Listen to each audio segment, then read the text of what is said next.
Get on the ground, now! Hands behind your back! Officer Daniels slams Diana Reeves face first against her own front door, the sound of her cheek hitting mahogany echoing through the upscale neighborhood. Metal handcuffs bite into her wrists as he forces her arms behind her back. Please, this is my house! Diana tries to speak. Shut up! You're under arrest for breaking and entering! Daniels jerks her away from the door she just opened with her own key. Neighbors peek from behind curtains as he marches her toward the patrol car like a common criminal. Diana doesn't resist. Don't scream. Her silence isn't fear. It's the deadly calm of someone who knows exactly what's about to happen next. In 60 minutes, his entire world will collapse. Have you ever been brutalized by people who were supposed to protect you? 3 hours earlier, Diana Reeves stepped out of her marble shower and wrapped herself in Egyptian cotton. Monday mornings meant federal briefings, but today felt different. Her phone buzzed with encrypted messages, another dirty cop case breaking open, another precinct about to face her wrath. She moved through her morning routine with military precision. Coffee from her Italian espresso machine, toast on bone china inherited from her grandmother. The FBI credentials clipped to her Hermes purse sat next to car keys for her Tesla, symbols of a career built on taking down corrupt officers who thought they were untouchable. Diana had earned this life. Harvard Law, FBI Academy, 15 years climbing ranks while lesser agents fell by the wayside. Her brownstone in the city's most exclusive neighborhood wasn't luck. It was justice served, one dirty badge at a time. But Karen Whitmore saw something else entirely. Karen pressed her face against her kitchen window, watching Diana load files into her car. For 2 years, she'd been making calls. First to the Homeowners Association about suspicious vehicles, then to the city about noise complaints. Each time, authorities found nothing because there was nothing to find. This morning, Karen's rage finally boiled over. 911? What's your emergency? There's a black woman breaking into the house next door. Karen lied into her phone, voice dripping with fake panic. She's been coming and going for weeks. I think she's causing a robbery. The dispatcher's fingers flew across her keyboard. Can you describe the suspect? African-American female, maybe 40, wearing expensive clothes. Probably stolen. She has keys, but that doesn't mean anything. These people are getting smarter. Karen had no idea she was describing a federal agent who specialized in investigating exactly this kind of bias. Diana's current caseload included 3 precincts under federal oversight, 2 chiefs facing criminal charges, and dozens of officers whose careers she'd personally destroyed. The dispatch call crackled through Officer Daniels' radio 20 minutes later. Possible breaking and entering 1247 Maple Avenue. Suspect is black female, approximately 40 years old, maybe armed. Daniels perked up in his patrol car. This neighborhood meant money, and money meant publicity if he made a good arrest. His partner Torres glanced at the address with concern. That was the same street where his own captain had warned them to be extra careful about complaints. Isn't that the area where we had those false alarm calls? Torres asked. Every call is real until proven otherwise, Daniels replied, but his tone suggested he'd already made up his mind about what they'd find. Daniels had 18 years on the force and a philosophy that had served him well. Trust your gut, act fast, ask questions later. His gut told him that black people in expensive neighborhoods usually meant trouble. His personnel file contained 17 complaints about excessive force, but his sergeant always backed him up.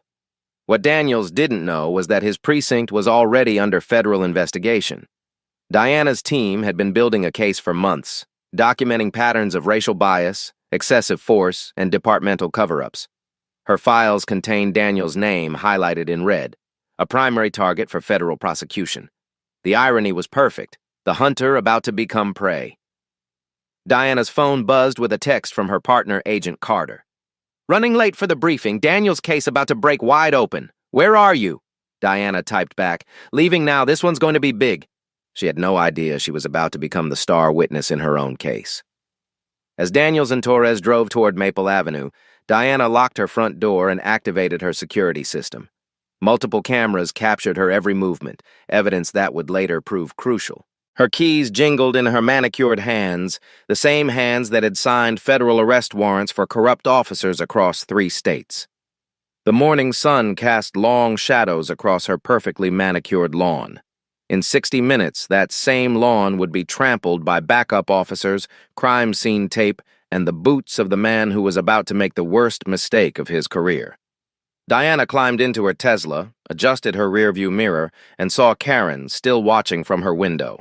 She waved politely, the last gesture of kindness Karen would receive before federal agents knocked on her door with handcuffs. The trap was set. The hunters were coming. They just didn't know who they were hunting. The patrol car screeched to a halt as Diana pulled back into her driveway. She'd forgotten her laptop, the one containing classified files on police corruption that could never leave her possession. A rookie mistake, but even federal agents were human. Officer Daniels burst from his vehicle like a man on a mission. His hand rested on his weapon as he approached Diana's car, Torres trailing behind with visible reluctance. "Step out of the vehicle. Keep your hands where I can see them." Diana turned off the engine slowly, her movements deliberate and controlled. She'd been in worse situations, drug raids, armed standoffs, terrorist investigations, but something about Daniel's aggressive posture triggered every alarm bell in her federal training. "Officer, I live here," Diana said calmly, stepping out with her hands visible. "This is my home." "Sure it is," Daniel sneered, his eyes scanning her designer clothes with suspicion. "And I'm the Pope. You got an ID, princess?" The word hit like a slap. Diana reached for her purse, but Daniels grabbed her wrist with bruising force. "Slow, real slow. What's in the bag?" Diana's FBI credentials were inches away, but she made a calculated decision. Let him dig his own grave first. Let the cameras capture everything. Let him hang himself with his own bias before she revealed the rope he was using. "My identification is in my wallet," she said evenly. Daniels snatched her purse and dumped the contents across her car hood. Credit cards scattered. Her FBI badge clattered against the metal, face down. Daniels saw designer makeup, expensive sunglasses, a Tesla key fob. "How's a girl like you who can afford all this fancy stuff?" His tone dripped with implication. "Are you dealing drugs? Turning tricks for rich white men?" Torres stepped forward. "Dan, maybe we should—" "Shut up and watch the perimeter." Daniels picked up Diana's driver's license, studying it like a forgery. 1247 Maple Avenue. Same address as the house." He looked up at Diana with theatrical surprise. Well, well, looks like we got ourselves a real smart criminal. Fake IDs and everything." "That's not fake," Diana said. "I own this property. I can show you the deed." "Oh, you got papers too? How convenient." Daniels tossed her license back onto the pile. "Let me guess. You inherited it from your rich white boyfriend when he died." The racism was so blatant that even Torres winced. But Diana remained calm, her mind working like the trained investigator she was. Every word was being recorded by body cameras, every gesture captured by her security system. Daniels was building her case for her. "Sir, if you'd like to verify my ownership, the property records are public." "Don't tell me how to do my job," Daniels exploded. "You people think you can just move into decent neighborhoods and nobody will notice? Think you can buy respectability with stolen money?" That's when Karen Whitmore made her grand entrance. "Officers! Thank God you're here!" Karen rushed across the lawn, her phone already recording. "I saw her breaking in earlier. She's been casing this house for weeks."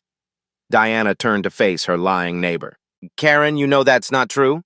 "Don't you dare speak to me!" Karen shrieked, playing her victim role to perfection.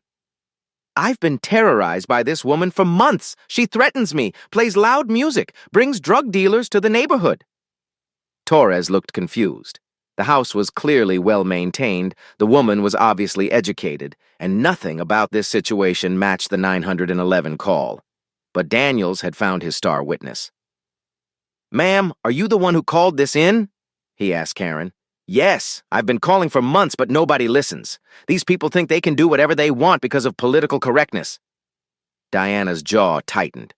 Karen was lying so smoothly, so confidently, that she almost believed it herself. This was exactly the kind of witness bias that Diana had spent her career documenting and prosecuting. "Officer, I'd like to call my attorney," Diana said. "Your attorney?" Daniels laughed. "What kind of attorney does a burglar need? The public defender's office is going to love this one." He grabbed Diana's arm and spun her around, slamming her face first against her own car. The metal was cold against her cheek as he wrenched her arms behind her back. "You're under arrest for breaking and entering, possession of stolen property, and resisting arrest." I haven't resisted anything, Diana said through gritted teeth. You're resisting right now. Daniels cranked the handcuffs tight enough to cut off circulation. Stop struggling. Diana wasn't struggling. She was standing perfectly still, letting him demonstrate exactly why federal oversight existed. But struggling was what Daniels needed to see, so struggling was what he reported. Torres moved closer, his discomfort obvious. Dan, her ID matches the address. Maybe you should do your job instead of second-guessing me. Daniels yanked Diana upright, parading her past gathering neighbors like a trophy. This is what happens when criminals think they can infiltrate decent communities. Mrs. Patterson from across the street lowered her phone. She'd been recording everything, and what she saw didn't match what Daniels was saying. The woman in handcuffs looked more composed than the officer arresting her. Is that really necessary? Mrs. Patterson called out. She wasn't resisting. Ma'am, please step back and let us handle this, Torres said politely, but his eyes showed doubt. Daniels shoved Diana toward the patrol car. You picked the wrong neighborhood, Princess. These good people don't want your kind here. Diana's mind cataloged every violation, every slur, every constitutional breach. Unlawful arrest, excessive force, racial profiling, false imprisonment. She was building a federal case in real time, and Daniels was the unwitting star witness against himself. As he forced her head down and pushed her into the back seat, Diana caught sight of her scattered belongings still spread across her car hood. Her FBI badge lay face down in the morning sun, its gold eagle invisible but not forgotten. The irony was so perfect it was almost poetic. The man arresting her had no idea she spent her days arresting men exactly like him. Karen stood in the driveway, filming everything with glee. She'd finally gotten rid of the uppity neighbor who made her feel small just by existing. She had no idea that lying to federal agents was a felony, or that Diana's security cameras had recorded every false statement she'd made over the past 2 years. As the patrol car pulled away, Diana's phone buzzed in her purse, still scattered on her car hood. Agent Carter was calling for the 3rd time, wondering why the FBI's most feared internal affairs investigator was missing the biggest briefing of her career. The briefing about the federal investigation into this exact precinct. The investigation Diana was supposed to be leading. The car radio crackled. Unit 47, transport to central booking. 1 female suspect breaking and entering. Torres keyed his radio reluctantly. Copy that, Central. En route to booking. In the back seat, Diana closed her eyes and smiled. They had no idea what was coming. The 15-minute ride to the station felt like hours. Diana sat in silence, her mind racing through federal statutes and constitutional violations. Each bump in the road sent the handcuffs deeper into her wrists, but she'd endured worse during FBI training. Pain was temporary. Justice was forever. Daniels kept glancing in the rearview mirror, expecting tears or pleas for mercy. Instead, he saw a woman staring out the window with the calm focus of someone planning their next move. You're awfully quiet back there, he taunted. Usually you people are screaming about your rights by now. Diana didn't respond. Every word he spoke was being recorded by body cameras that would later be subpoenaed by federal prosecutors. Let him keep talking. Let him bury himself deeper. Torres shifted uncomfortably in the passenger seat. Something about this arrest felt wrong. The woman's demeanor, her expensive clothes, the way she carried herself. Nothing matched the profile of a typical burglar. But questioning Daniels in front of a suspect would undermine police authority. Dan, when we get to booking, maybe we should call the supervisor, Torres suggested quietly. For what? This is textbook probable cause. Daniels pulled into the station parking lot with satisfaction. Sometimes the job is just this easy. As they escorted Diana through the station doors, she memorized every detail: badge numbers, camera locations, witness positions. Her federal training had taught her to gather intelligence even under arrest, especially under arrest. The booking officer looked up from his paperwork, his expression shifting from boredom to confusion as he saw Diana's composed demeanor and professional appearance. What's the charge? He asked. Breaking and entering, possession of stolen property, Daniels announced proudly. Caught her red-handed in $1 million house. The booking officer studied Diana's face. Something about her seemed familiar, but he couldn't place it. She had the bearing of someone accustomed to authority, not someone who broke into houses for a living. I'd like to make my phone call now, Diana said calmly. Daniels laughed. Phone calls come after processing, sweetheart. You'll get your chance to call your drug dealer soon enough. But Torres was studying the booking computer screen, his face growing pale. A federal security clearance had just popped up in the database. Active status, current as of this morning. Dan, Torres said quietly, we might have a problem. The booking computer screen froze Torres in place. Active federal security clearance, current status, classification level that made his stomach drop. Dan, you need to see this, Torres whispered. But Daniels was already strutting toward the holding cells like a conquering hero. Put her in cell 3, Daniels called over his shoulder. The one with the broken toilet. Let her get comfortable with where people like her belong. Diana walked into the cell without protest, her heels clicking against concrete like a judge entering a courtroom. She sat on the metal bench and clasped her hands, the picture of dignified patience. Most arrestees would be pacing, crying, or demanding lawyers. Diana looked like she was waiting for a business meeting. Across town, FBI agent Sarah Carter paced the federal building's briefing room, checking her watch for the 5th time. Diana was never late. Not to briefings, not to anything. Especially not today, when they were finalizing arrests for the biggest police corruption case in the city's history. Where the hell is Diana? Carter muttered, dialing her partner's number again. Straight to voicemail. The irony was lost on everyone in the room.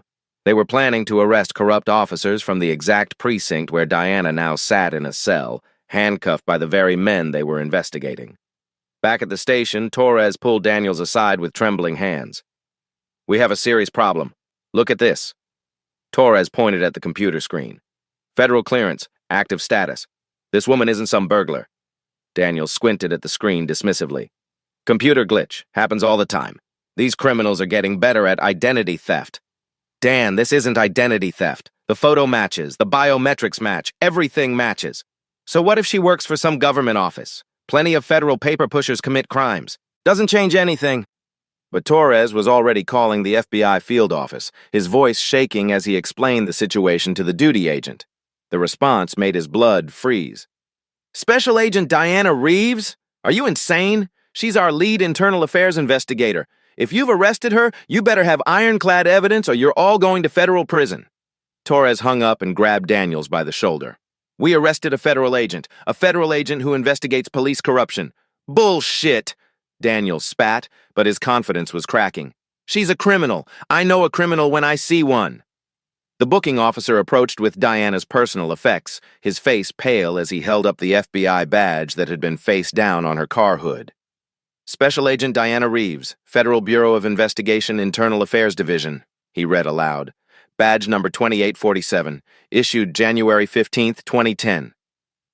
The station went silent. Even the background chatter of dispatch calls seemed to pause as the magnitude of the situation sank in. Daniel stared at the badge like it was a bomb about to explode. That's fake. Has to be fake. Check the serial number. The booking officer was already on the phone with FBI verification. The conversation lasted 30 seconds. When he hung up, his face was gray. It's real! She's real! We just arrested one of the most senior FBI agents in the country. In her cell, Diana heard every word through the thin walls. She'd been wondering how long it would take them to figure it out. Longer than expected, which would make excellent evidence in court. Her phone, still scattered on her car hood back home, buzzed with increasingly frantic calls from the FBI field office. Carter had escalated the missing agent report to the deputy director level. Search teams were being mobilized. Federal prosecutors were being notified. The system Diana had spent 15 years serving was now mobilizing to find her. And it was about to find her in the last place anyone expected. Sergeant Murphy emerged from his office, his face red with panic as he processed what his officers had done. 26 years on the force, and he'd never seen anything this catastrophic. Release her, now! Cut the cuffs, apologize, and pray she doesn't have us all thrown in federal prison. Sarge, she was breaking into a house, Daniels started. She was the house. It's her house, her mortgage, her property. Murphy was screaming now. You arrested a federal agent for entering her own home based on a racist neighbor's lie. Torres was already heading to the cells with the key, his hands shaking so badly he could barely fit it in the lock. But when he reached cell 3, Diana held up one perfectly manicured hand. Don't, she said calmly. I haven't made my phone call yet. Torres stopped mid-step. Ma'am, we can release you right now. No paperwork, no record. This whole thing never happened. Diana smiled for the first time since her arrest. It wasn't a friendly smile. Oh, but it did happen, and I'm going to make sure everyone remembers it. She stood and walked to the cell phone mounted on the wall. I'd like to make my call now. Diana lifted the grimy jail phone to her ear and dialed a number she knew by heart. The phone rang once before a familiar voice answered. Agent Carter. Sarah, this is Diana, badge number 2847. Across town in the federal building, Carter nearly dropped her coffee. Diana, where the hell are you? We've got SWAT teams looking for you. I'm in a holding cell at the 47th precinct. Diana's voice was calm, almost conversational. I've been arrested for breaking and entering into my own home. The silence on the other end stretched for 5 seconds that felt like hours. You're where? Cell 3 at the 47th. The irony isn't lost on me, Sarah. They arrested the lead investigator of their own corruption case. Through the thin walls, Diana could hear frantic conversations erupting throughout the station. Torres was explaining to Sergeant Murphy. Murphy was screaming at Daniels. Someone was frantically calling the police chief. Diana, are you hurt? Did they? I'm fine. Bruised wrists from overly tight handcuffs, but nothing that won't heal. Everything's been recorded on body cameras. We'll have evidence for days. Chen was already grabbing her jacket and federal credentials. I'm coming to get you. Don't say another word until I get there. Actually, Sarah, patch me through to Director Walsh. It's time to make some calls. The phone clicked, and 30 seconds later, the deep voice of FBI Director Robert Walsh filled the receiver. Agent Reeves, what's your status? Detained but unharmed, sir. We have a situation that requires immediate federal intervention. Explain. Diana could hear boots running through the station hallway. Panic was spreading like wildfire. Sir, I've been arrested by officers from the same precinct we're investigating for corruption. They handcuffed me, degraded me, and threw me in a cell based entirely on racial bias and a neighbor's false report. We now have ironclad evidence of the systematic problems we've been documenting. Jesus Christ. Director Walsh's voice was barely controlled fury. How many officers are involved? The primary arresting officer is Daniel Daniels, badge 4472. He's already on our watch list for excessive force complaints. His partner Torres showed reluctance but failed to intervene. Multiple constitutional violations captured on body cameras. Are you requesting federal intervention? Diana paused, letting the weight of the moment settle. This was the nuclear option. Once she said yes, there would be no going back. The full power of the federal government would descend on this precinct like an avalanche. Yes, sir, I am. Consider it done. Federal marshals are en route. Nobody leaves that building until we sort this mess out. The line went dead, and Diana hung up the phone. She turned to find Torres standing outside her cell, his face pale as death. Ma'am, Agent Reeves, I'm so sorry. This is all a huge misunderstanding. Officer Torres.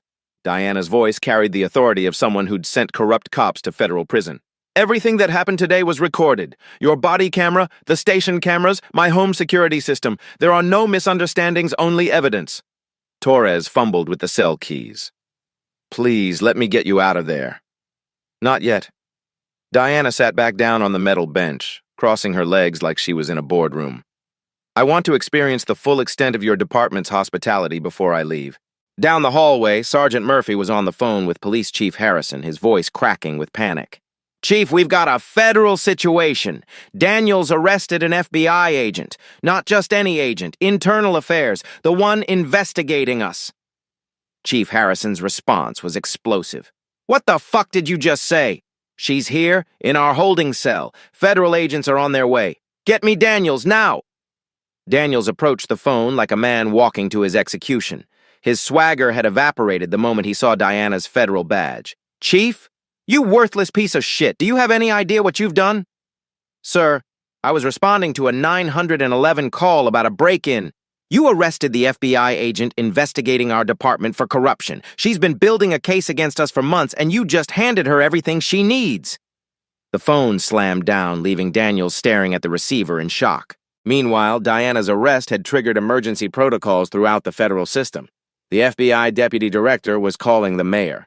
The Justice Department was mobilizing civil rights prosecutors. U.S. Marshals were already in their vehicles, racing toward the 47th precinct.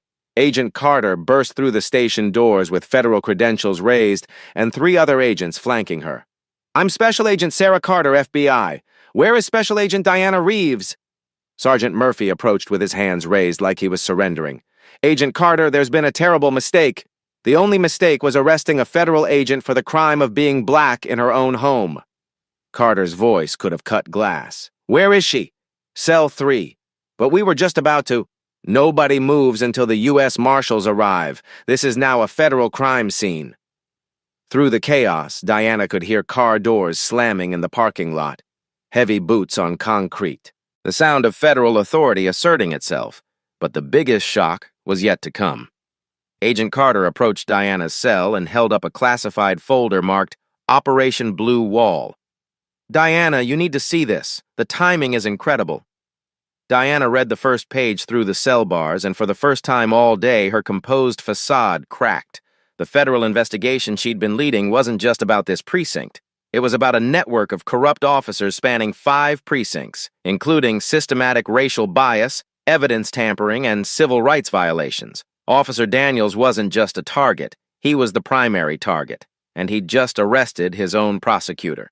"Sarah, please tell me we got all of this on tape." "Body cameras, security cameras, jail phones, everything. The Attorney General wants to make this case a national example." Diana finally smiled. A real smile this time, not the controlled expression she'd worn all morning. "Then let's give them a show they'll never forget." The sound of federal agents flooding the building echoed through the station. U.S. Marshals, Justice Department prosecutors, internal affairs investigators. The hunters had become the hunted. And Diana Reeves, still sitting calmly in her jail cell, was about to become the most powerful woman in the building. The 47th Precinct transformed into a federal command center within an hour. U.S. Marshals stationed themselves at every exit. FBI technicians seized body cameras, computer systems, and surveillance equipment. Justice Department prosecutors set up interview rooms in empty offices. Deputy Director Marcus Thompson arrived like a force of nature, his federal credentials parting the sea of panicked officers. At 55, Thompson had spent 30 years prosecuting police corruption, and his reputation preceded him like thunder before lightning. "Where's Agent Reeves?" he demanded. "Still in holding, sir," Agent Carter replied. "She refuses to leave until she's made her statement." Thompson's laugh was sharp and humorless. "She's turning their own jail into an interrogation room." Brilliant. In Cell 3, Diana had transformed her concrete cage into a mobile office. She'd requested legal pads, federal forms, and her personal laptop, all provided by agents who treated her requests like executive orders. For the first time in FBI history, the most important federal investigation in the city was being conducted from inside a police holding cell. The symbolism was perfect, and Diana knew it. Meanwhile, chaos erupted throughout the station as federal agents moved with military precision. Evidence lockers were sealed. Computer hard drives were confiscated. Every piece of paper, every digital file, every body camera recording from the past 2 years was now federal evidence. Sergeant Murphy paced his office like a caged animal, watching his career evaporate in real time. Phone calls flooded in from the police chief, the mayor's office, and the media. Within hours, this would be national news. FBI agent arrested in her own home by the very cops she was investigating. Officer Daniels sat in an empty break room, his head in his hands. Other officers avoided him like he had the plague. His union representative had already arrived, but even the lawyer looked defeated. There was no defense for what had been captured on camera. "Jesus Christ, Danny," his union rep muttered, reviewing the body cam footage. "You called her a prostitute on camera while arresting her in her own driveway." Thompson approached Diana's cell with the reverence of visiting a wounded warrior. "Agent Reeves, I'm Deputy Director Thompson. Are you ready to proceed?" "More than ready, sir." Diana stood and straightened her wrinkled blouse. "I want to give my statement before they have time to coordinate their lies. What about medical attention, documentation of injuries?" Diana held up her wrists, showing deep red marks from the handcuffs. "Federal photographers are already documenting everything. The evidence speaks for itself." Thompson nodded approvingly. This was why Diana was the FBI's most feared internal affairs investigator. She understood that perception was reality, and reality was about to become very ugly for the 47th Precinct. Sir, before we begin interrogations, I need to show you something. Diana pulled out her phone, which agents had retrieved from her car. My home security system captured everything, not just the arrest, but Karen Whitmore's behavior for the past 6 months. The footage was damning. Karen deliberately spreads rumors about Diana to other neighbors. Karen timed her complaints to coincide with Diana's arrival home from work. Karen coached other residents to view Diana as suspicious simply for existing in their neighborhood. This is a conspiracy to violate civil rights, Thompson observed. Federal hate crime territory. It gets worse, Diana continued.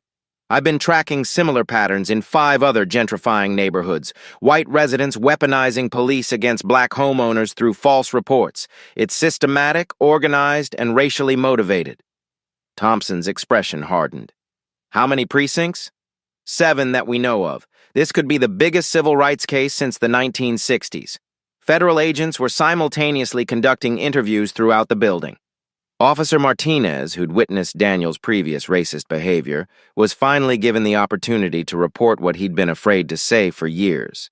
Desk Sergeant Williams was presenting evidence of complaint patterns that had been systematically ignored by supervisors. The truth was hemorrhaging from every corner of the precinct. Bring me Officer Daniels first, Diana requested. I want to look him in the eye when he realizes what he's done. Daniels was escorted to the interview room by federal agents, his face ashen and his hands shaking. Gone was the swaggering bully who'd arrested Diana 4 hours earlier. In his place sat a broken man who understood his career was over. Diana entered the room still wearing her wrinkled clothes and handcuff marks. The visual impact was devastating, the victim confronting her abuser with the full power of federal law behind her. Officer Daniels, Diana began, her voice calm but carrying the weight of absolute authority. Do you know who I am? Yes, ma'am, Daniels whispered. Say it out loud, for the record. You're Special Agent Diana Reeves, FBI Internal Affairs. That's right. And do you know what I do for a living? Daniels swallowed hard. You investigate police corruption. More specifically, I investigate officers exactly like you. Officers who abuse their power. Officers who violate citizens' constitutional rights. Officers who think their badge gives them permission to brutalize people based on skin color. Diana leaned forward, her eyes never leaving his face. For the past 6 months, I've been building a federal case against you and 15 other officers in this precinct. Sexual assault cover-ups, evidence tampering, systematic racial bias, civil rights violations. Your name is highlighted in red on my target list, Officer Daniels. The color drained from Daniels' face. I didn't know. You didn't know I was FBI, so you thought it was safe to assault me. You didn't know I was documenting corruption, so you thought it was safe to be corrupt. But what you absolutely knew was that I was a black woman in an expensive neighborhood, and that was enough for you to assume I didn't belong. Diana pulled out a thick file folder and spread photographs across the table. Each photo showed a black person Daniels had arrested under questionable circumstances over the past 3 years. Marcus Washington, arrested for suspicious behavior while jogging in his own neighborhood. Charges dropped. Keisha Johnson, arrested for disturbing the peace while talking on her phone outside her own office building. Charges dropped. Jerome Phillips, arrested for loitering while waiting for his wife outside a restaurant. Charges dropped. With each name, Daniels seemed to shrink further into his chair. 17 cases, Officer Daniels. 17 black citizens you've arrested on fabricated charges. 0 convictions. 100% dismissal rate. Do you see a pattern? Agent Reeves, I was just doing my job. Your job is to serve and protect. Instead, you've been hunting and harassing. But today, you made a fatal mistake. You arrested the person investigating you. Diana stood and walked to the window overlooking the precinct bullpen, where federal agents were interviewing officers and seizing evidence. Every lie you told about me today, you've told about others. Every violation of my rights you've committed against citizens who didn't have federal badges to protect them. Every racist assumption you made about me, you've made about people who couldn't fight back. She turned back to face Daniels, her expression deadly serious. But I can fight back, and I will. The door opened and Agent Carter entered with another thick file. Diana, you need to see this. We found Karen Whitmore's complaint history. Diana opened the file and her eyebrows rose. 57 false reports over 5 years. 49 against black residents, 8 against Latino families, 0 against white neighbors. It gets worse, Carter continued. We found text messages between her and other neighbors organizing to drive out undesirable elements from the community. They've been using false police reports as a weapon. The evidence was staggering. Screenshots of neighborhood group chats where Karen and 3 other residents planned coordinated harassment campaigns, detailed logs of when black families received packages, had visitors, or played music, instructions on how to phrase 911 calls to ensure police response. Karen Whitmore wasn't just a concerned neighbor, Diana realized. She was running a systematic campaign of harassment using police as her enforcers, and you were her weapon of choice. Diana looked back at Daniels. You responded to 43 of Karen's calls over 2 years, 43 false reports targeting minority residents. Not once did you question her credibility. Not once did you investigate whether her complaints were legitimate. Daniels' lawyer finally spoke up. Agent Reeves, my client is willing to cooperate fully with any federal investigation. Your client is going to federal prison, Diana interrupted. The only question is whether he takes the entire precinct with him or just himself. Thompson appeared in the doorway. Agent Reeves, we're ready for Torres. Officer Torres entered the room looking like a man facing execution. Unlike Daniels, Torres had shown hesitation during the arrest, and Diana had noticed. Officer Torres, you've been Daniels' partner for 2 years. You've witnessed his pattern of behavior. You saw me produce valid identification proving I lived at that address. You heard him make racially charged comments, yet you did nothing to stop the arrest. Torres shifted uncomfortably. Ma'am, I was following my partner's lead. Were you following his lead when he called me princess? When he suggested I was a prostitute? When he slammed me against my own car? No, ma'am, those things were wrong. But you said nothing, did nothing. In law enforcement, silence is complicity, Officer Torres.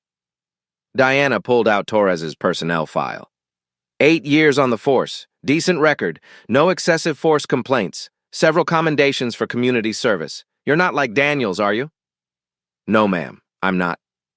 Then why did you participate in my arrest? Torres struggled with the question, his internal conflict visible on his face. Because he's my partner.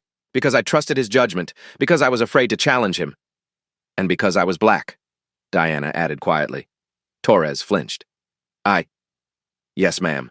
If you had been a white woman in that neighborhood, I would have questioned the arrest. I would have pushed back harder.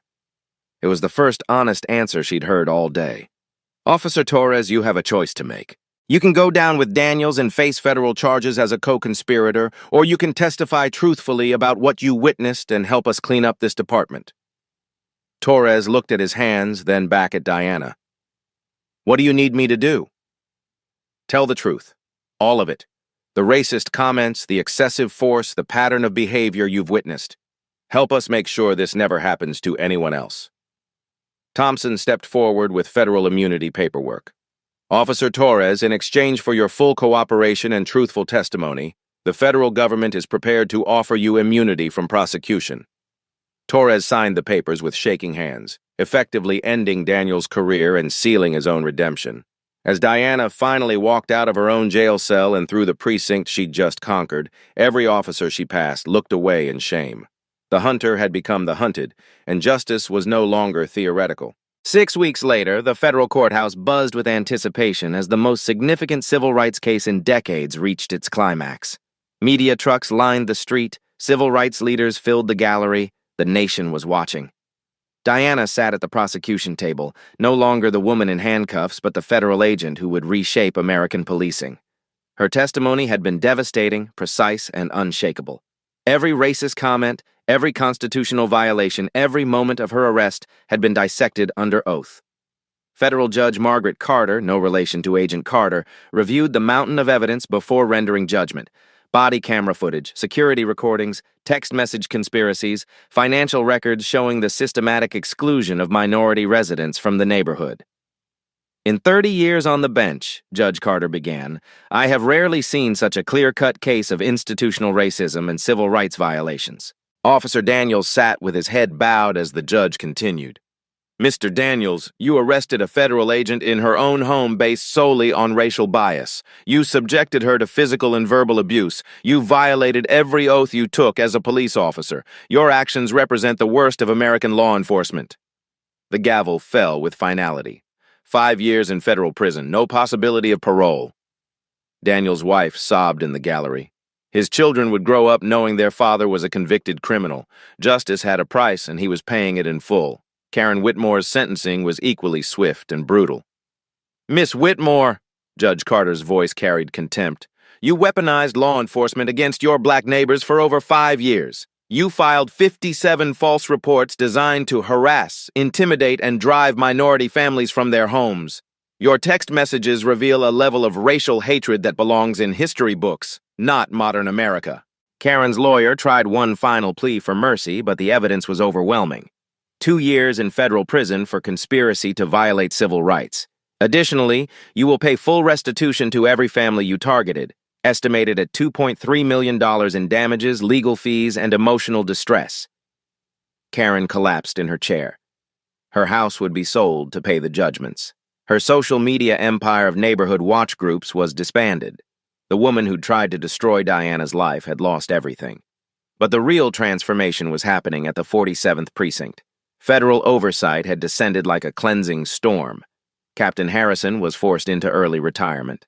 Sergeant Murphy faced criminal charges for covering up complaint patterns. 15 officers were suspended pending investigation. Officer Torres, true to his immunity agreement, had become the star witness for reform. His testimony helped convict 3 other officers and exposed a culture of racism that ran deeper than anyone imagined. "Torres showed us that good cops exist," Diana explained to reporters outside the courthouse. "They just need systems that reward courage instead of silence." The precinct's transformation was measurable and dramatic. New community liaisons, all from minority backgrounds, were hired to rebuild trust.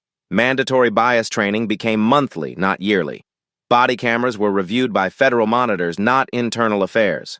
Most importantly, a new complaint system allowed citizens to report directly to federal oversight, bypassing the department entirely. Torres himself had been promoted to Community Relations Sergeant, a new position created specifically for officers willing to bridge the gap between police and residents. "Agent Reeves didn't just save herself that day," Torres told the gathered media. "She saved our entire department from itself." 6 months after Diana's arrest, the statistics told the story of transformation. Complaints against the 47th Precinct dropped by 78%. Community trust surveys showed the highest approval ratings in the city. Use of force incidents fell to near zero. Diana returned to her brownstone every evening, no longer worried about Karen's surveillance or false reports. Her new neighbors, the ones who'd moved in after Karen's house was foreclosed, waved warmly from their windows. Mrs. Patterson, who'd filmed Diana's arrest, had become an unlikely ally and community organizer. She helped establish neighborhood watch groups focused on actual safety, not racial profiling. The ripple effects extended far beyond one precinct. Diana's case became the template for federal intervention in police departments nationwide. The Reeves Protocol was implemented in cities across America, giving federal agents new tools to investigate and prosecute police bias. But perhaps the most satisfying moment came during a community meeting 6 months later, when a young black mother approached Diana with tears in her eyes. "Agent Reeves, my son can walk through this neighborhood now without fear. Because of what you went through, because you didn't break, my child is safe. Justice wasn't just about punishment, it was about transformation. And transformation had come to stay. The hunter had become the protector, and her protection extended to every citizen who'd ever been judged by their skin color instead of their character." Diana's story reminds us that beneath every assumption lies a human being with their own truth, their own power, their own right to dignity. The woman Officer Daniels saw as a threat was actually the solution to everything wrong with his department. But this isn't just Diana's story, it's America's story. Every day, people make split-second judgments based on race, class, appearance, or accent. Every day, someone's potential is dismissed before they even speak. Every day, assumptions destroy opportunities for connection, understanding, and justice. The statistics are sobering. Black Americans are 3 times more likely to be arrested in their own neighborhoods than white residents. False police reports targeting minority residents have increased 47% in gentrifying areas over the past 5 years. But Diana's case proves that change is possible when systems are held accountable. Today, the 47th Precinct serves as a model for police reform nationwide. Officer Torres leads community policing initiatives that have been replicated in 37 cities. The Reeves Protocol for Federal Oversight has prevented dozens of similar incidents across the country. Karen Whitmore's conviction sent a powerful message. Weaponizing police against your neighbors has consequences. Federal prosecutors now actively investigate complaint patterns for racial bias. False reporting isn't just a misdemeanor anymore. It's a federal civil rights violation carrying serious prison time. Most importantly, Diana never stopped being who she was. She didn't let anger consume her or bitterness define her. She transformed her pain into purpose, her arrest into action, her humiliation into hope. 6 months after her arrest, Diana was promoted to Deputy Director of Internal Affairs, making her one of the most powerful law enforcement officials in the country. Her first initiative?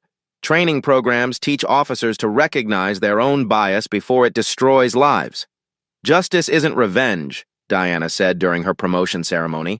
Justice is making sure the next person doesn't have to go through what I went through. Her message resonates beyond law enforcement, in boardrooms where qualified candidates are overlooked for not fitting the culture, in schools where students are judged by zip codes instead of potential, in everyday interactions where humanity is secondary to assumptions. The transformation continues. Community oversight boards now include federal monitoring. Police training includes mandatory bias recognition. Citizens have direct access to federal complaint systems that bypass local departments entirely. But the most powerful change happened in individual hearts. Officers like Torres, who found the courage to speak truth. Neighbors like Mrs. Patterson, who chose justice over comfort. Citizens who realized their silence enabled injustice. Diana's arrest lasted 4 hours. Its impact will last generations. Today, that same brownstone where Diana was handcuffed serves as a community center. The rooms where she was humiliated now host police community dialogue sessions. The driveway where she was degraded now welcomes neighbors of every background for monthly unity gatherings. The irony is perfect. The place where bias tried to destroy her became the foundation for healing. What assumptions might you be making about the people around you? What biases might be shaping your judgments? What opportunities for understanding are you missing because you've already decided who someone is before learning who they really are? The next time you see someone who doesn't look like you in a space where you think they don't belong, remember Diana's story. Remember that the person you're judging might be exactly the person you need. Hit that like button if Diana's story changed how you see assumptions. Share this video with someone who needs to hear this message. Subscribe to Black Voices Uncut for more stories that prove justice is possible when ordinary people refuse to accept injustice. What's your Diana story? Tell us in the comments below.